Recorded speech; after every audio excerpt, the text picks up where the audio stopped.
ఒకటి కాదు రెండు కాదు రాష్ట్రంలో అందరిని ముంచిండు, అందరిని మోసం చేసిండు, ముసలోళ్ళని మోసం చేసిండు. కేసీఆర్ ముసలమ్మకో ముసలయ్యకో 2000 పెన్షన్ ఇస్తుండు. అక్క నవంబర్లో తీసుకుంటే 2000, అక్క డిసెంబర్లో అయితే 4000 అన్నడా లేదా? నవంబర్లో 2000, డిసెంబర్లో 4000. ఆ ఇంటికాడ బిచ్చపోలు అడుక్కుంటారు చూడు, అక్క అమ్మ అని అట్లా అడుక్కున్నాడు. ఆడుకుంటే నిజమేనేమో అని నమ్మి ఓట్లు వేసింది. 4000 అన్నాడు. అత్తకు 4000, కోడలకు 2500 అన్నాడు. ఇచ్చిండా? ఇప్పుడు అత్త కోడల పంచాయతీలు చాలైనాయి, 4000, 2500 గురించి. అట్లాంటి పరిస్థితి ఏదయా మరి? నిరుద్యోగ భృతి పిల్లలకు చెప్తే 40 లక్షల మందికి 4000 ఇస్తా అంటే నెలకు ఏమైనా 4000 అంటే సడి లేదు, సప్పుడు లేదు. రైతులకు 15000 ఏమో ఇస్తానో ఏడవైంది అంటే మాట్లాడాడు.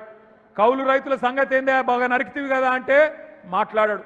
రైతు కూలీలు, పొలం లేనోళ్ళు వాళ్ళ సంగతి ఏంది, వాళ్ళకు కూడా చెప్తివి కదా నెలకు 1000 రూపాయలని, వాళ్ళ సంగతి ఏంటంటే కుయ్యి లేదు, కయ్యి లేదు. ఈ మధ్యన కొత్త రాగం నేర్చుకున్నాడు ఒకటి రేవంత్ రెడ్డి. ఏమంటుండే ఎరికేనా? ఎంత కండలు తిరిగిన పైల్వానైనా 3 నెలలనే పిల్లలు పుట్టిస్తాడే. 3 నెలల పిల్లలు పుట్టరు అనేది మనకు ముఖ్యమంత్రి గారు చెప్పారన్నట. సరే మాకు తెలియకపాయే, మాకు పెళ్ళిళ్ళు కాలేదు, మాకు పిల్లలు లేరు, మాకు తెలియదా? సరే రేవంత్ రెడ్డి నువ్వు చెప్పింది కరెక్టే అనుకుందాం. 3 నెలల పిల్లలు పుట్టరు కరెక్టే. మరి 32 నెలల పిల్లలు పుట్టకపోతే నిన్నేమని పిలవాలే? ఏమనాలి? నిన్ను శాతగానుడు అనాలనా? ఏమనాలి? నేనేమనలేదురా భయ్, మీరే అంటారు. నేను ఒక్కటే అంటున్నా, ఈ బట్టెవాజ్ ముఖ్యమంత్రి, ఈ దగాకోర్ కాంగ్రెస్ వీళ్ళను ఉరికిచ్చి కొడితే తప్ప మంచిర్యాలలో రేపు మనకు మళ్ళీ రైతు ప్రభుత్వం రాదు. గుర్తుపెట్టుకోండి, తెలంగాణలో మళ్ళీ రైతు ముఖంలో చిరునవ్వు చూడాలి అంటే, తెలంగాణలో మళ్ళీ రైతన్న కళ్ళల్లో ఆనందం చూడాలి అంటే, తెలంగాణలో ఏ రైతు చనిపోయినా, ఏ రైతు మరి కుటుంబానికి ఏమైనా ఒక పెద్దన్నలాగా కేసీఆర్ గారు మళ్ళీ తిరిగి వస్తే తప్ప ఈ రాష్ట్రంలో మళ్ళీ మంచి రోజులు రావు. అందుకే దయచేసి నేను చెప్పేది మీ అందరితో ఒకటే, 30 నెలలు గోసపడ్డాం, 31 నెలలు గోసపడ్డాం, ఇంకా మిగిలింది 29 నెలలు మాత్రమే. 29 నెలలు మాత్రమే. ఈ సినిమా అయిపోయింది, ఇంటర్వెల్ దాకా చూసేసినాం, ఇంటర్వెల్ వరకు తెలిసిపోయింది సినిమాలో ఏమీ లేదు, తిట్లు తప్ప బూతులు తప్ప ఏమీ లేదు, వీళ్ళతో అయ్యేదేం లేదు. సెకండ్ హాఫ్లో కూడా ఇంటర్వెల్ అయిపోయినాక సెకండ్ హాఫ్ ఉంటుంది కదా, అందులో కూడా వీళ్ళతో ఏమి కాదు, ఊదు గాలది పీరి లేవది. ఎందుకంటే వీళ్ళతో ఏమి కాదు, వీళ్ళకి చేత కాదు, గివే తిట్లు, లేదంటే ఒక 4 కేసులు పెడతారు. మీ ఎమ్మెల్యే కేసులు పెట్టుడు తెలుసు, రేవంత్ రెడ్డి కూడా గదే తెలుసు. కేసులు పెట్టాలి, పోలీసులను అడ్డం పెట్టుకోవాలి, ఎన్ని రోజులు బతుకుతావు అట్లా?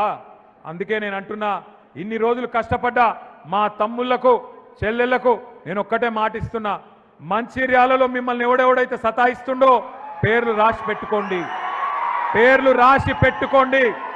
ఎవరిని వదిలిపెట్టే సమస్యనే లేదు, ఏ ఒక్కరిని కూడా వదిలిపెట్టే సమస్య లేదు. నేను కేసీఆర్ గారి లాగా మంచోని కాదు, నేను అంత మంచోని అయితే కాదు.